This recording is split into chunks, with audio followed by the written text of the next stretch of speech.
طرح کوفہ کی مسجد مصلی پہ بیٹھے ہوئے نا، امامہ اتار کے نیچے رکھا ہوا ہے، اخروٹ کھا رہے تھے، سامنے سے بندہ آیا، دیکھا کہ مولا علی اخروٹ کھا رہے ہیں، علی رضی اللہ تعالیٰ عنہ کبھی ادھر سے کبھی ادھر سے توڑتے، یہاں نہیں ٹوٹا ادھر لے آئے، ادھر توڑا ادھر لے آئے، ادھر لے آئے۔ وہ آیا، اس نے کہا علی میں نے سنا ہے کہ تو نے خیبر کا دروازہ توڑا، ایک ہاتھ سے پکڑا پھینک دیا تھا، میں ہاں کیا میں نے، تو میں نے یہ بھی سنا کہ نبی پاک صلی اللہ علیہ وسلم نے فرمایا اسد اللہ ہے غالب، یہ اللہ کا شیر ہے، فرمایا ہاں ہے، کہتے ہو اللہ کی شیر۔ منافق طاق رکھتے ہیں کچھ چھوٹی سی بات مل جائے، اعتراض مل جائے، کیونکہ مومن ساری زندگی اسی کام پہ رہتا ہے، جس نے اعتراض کرنا ہوتا ہے نا وہ ساری زندگی اسی کام پہ لگا رہتا ہے کہ کوئی عیب مل جائے، کوئی عیب مل جائے، اس کو اور کوئی کام نہیں ہوتا۔ تو کہا پھر کہتے ہیں دعوے تم اتنے بڑے بڑے کرتے ہو، ایک اخروٹ بھی تم سے نہیں ٹوٹتا۔ آپ نے سر پہ امامہ رکھا، فرمایا یہ میری جسمانی طاقت تھی، وہ میری روحانی طاقت ہے، یہ میری جسمانی طاقت ہے، وہ میری روحانی طاقت ہے۔ تو فرمایا اب جو تو کہنا چاہتا ہے کہے، جو پوچھنا چاہتا ہے پوچھ۔ علی مصلی سے اٹھنے سے پہلے جو تو سوال کرے گا وہی جواب تیرا تھا۔ بندہ آیا، اس نے کہا علی ایک سوال کا جواب جی، انہوں نے کہا کہ بکری کے اوپر چڑھ گیا کتا، اب بچہ پیدا ہوا ہے بکری کا، اب اس کا کیا کرنا ہے؟ کتے کا مانا جائے گا یا بکری کا؟ ہم اس کو ذبح کر سکتے ہیں نہیں، قربانی میں لگا سکتے نہیں۔ مولا علی نے فرمایا ایسے کرو، اس کے آگے پانی رکھو، اگر وہ زبان سے چاٹنے لگ جائے تو کتے کا ہے، اگر جانور کی طرح پینے لگ جائے تو وہ بکری کا ہے۔ وہ بھی سیاڑا تھا، انہوں نے کہا میں نے پانی رکھا تھا، وہ کبھی چاٹتا ہے کبھی پیتا ہے۔ مولا علی نے فرمایا ایسے کر، اس کے آگے گھاس رکھ دے، اگر وہ گھاس کھائے تو بکرا ہے، گھاس نہ کھائے تو کتا ہے، کتے گھاس نہیں کھاتے۔ اس نے جھٹ سے جواب دیا، انہوں نے کہا مولا علی میں نے وہ کام بھی کیا ہے، وہ گھاس کبھی کھا لیتا ہے کبھی جو نہ تو بلا دو نہیں کھاتا۔ انہوں نے کہا ہوں دس جواب تو ختم ہو گیا۔ مولا علی نے فرمایا ایسے کرو، دیکھو اگر وہ بیٹھتا ہے پاؤں پہ، دو پاؤں پہ بیٹھتا ہے تو دو پاؤں پہ کتا بیٹھتا ہے، اگر وہ جانوروں کی طرح بیٹھتا ہے تو پھر وہ بکرا ہے، تم اس کو حلال ہے، تمہارے لیے حلال ہے، کھا سکتے ہو۔ اس نے کہا یہ بھی نہیں، کبھی وہ ایسے بیٹھتا ہے کبھی ایسے بیٹھتا ہے، کبھی بکرے کی طرح کبھی کتے کی طرح۔ ہوں دسو جی۔ اب مولا علی خاموش ہو گئے، انہوں نے کہا اب کیا کرنا ہے؟ تو مولا علی نے فرمایا تم ایسے کرو، دیکھو کہ وہ جگالی کرتا ہے، اگر وہ جگالی کرتا ہے تو وہ بکرا ہے، نہیں کرتا تو کتا ہے۔ انہوں نے کہا میں نے یہ کام بھی دیکھا ہوا ہے، کبھی وہ جگالی کرتا ہے کبھی وہ نہیں کرتا، اب کیا کرے؟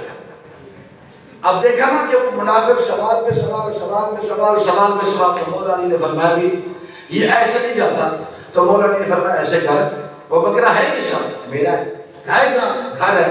فرمایا چھری اٹھا، اس کی گلا کاٹ، اس کو ذبح کر، اگر اس میں سے نکل آئے اوجڑی تو پھر بکرا ہے، اگر اس میں سے اوجڑی نہ نکلے صرف اتنیاں نکلے، بکرے کی اتنیاں بھی ہوتی ہیں اوجڑی بھی ہوتی ہے تو وہ بکرا ہے، اگر صرف اتنیاں نکل آئے تو پھر کتا ہے۔ اب اس نے کہا بکرا جاتا ہے۔